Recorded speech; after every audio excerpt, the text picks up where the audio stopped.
도널드 트럼프 대통령이 특정 유학생을 겨냥한 행정명령에 서명하면서 논란이 일고 있습니다. 행정명령은 보안 위협이 있는 국가 출신 유학생에 대한 심사를 강화하고 증오 이념을 주장하는 외국인의 비자를 취소하는 내용을 담고 있습니다. 지난 1월 29일에는 대학 내 친팔레스타인 시위와 관련된 민권법 위반 사례를 조사하라고 명령했습니다. 이를 통해 연루된 유학생과 외국인 교직원의 비자 취소와 추방 조치를 검토하도록 했습니다. 일부 유대인 단체들은 이 행정명령을 적극 지지하고 있습니다. 대학 반유대주의 반대 어머니 연합과 시카고 유대인 연합, 시온주의 단체인 베타르 등은 트럼프 행정부와 협력해 해당 조처가 반유대주의를 막는 수단이 될 것이라고 주장했습니다.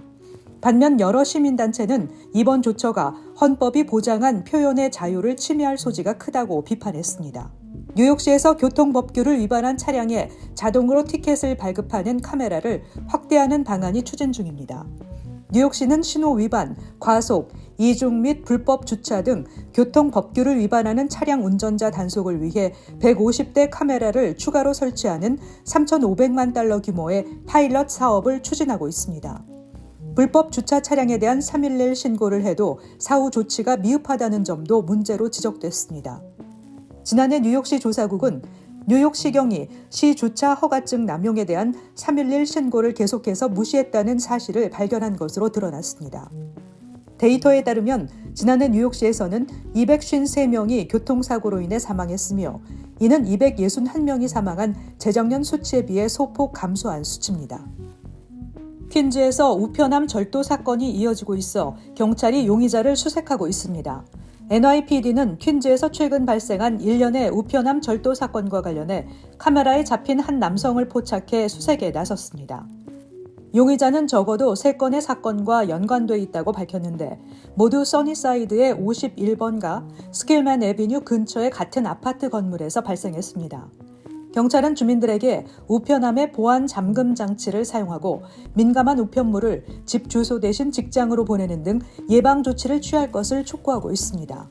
당국은 용의자에 대한 정보를 가진 사람이라면 누구나 제보해 줄 것을 요청하고 있습니다.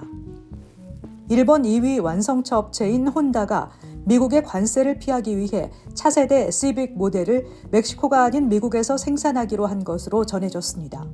소식통에 따르면 멕시코 공장에서 2027년 11월부터 차세대 시빅 모델 생산에 들어갈 예정이었지만 인디애나주로 생산 기지를 바꾼 뒤 생산 일정이 2028년 5월로 연기됐습니다. 인디애나 공장의 시빅 생산 물량은 연간 약 21만 대가 될 전망입니다. 글로벌 제약업체 파이저도 필요할 경우 미국 공장 생산 물량을 늘리겠다고 밝혔습니다.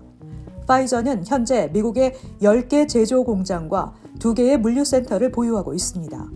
앞서 트럼프 대통령은 지난달 20일 백악관에서 파이저, 일라이 릴리, 머크 등 글로벌 제약사 대표들을 만나 미국으로 생산 기지를 이전하지 않으면 관세를 물게 될 것이라고 압박한 것으로 전해졌습니다.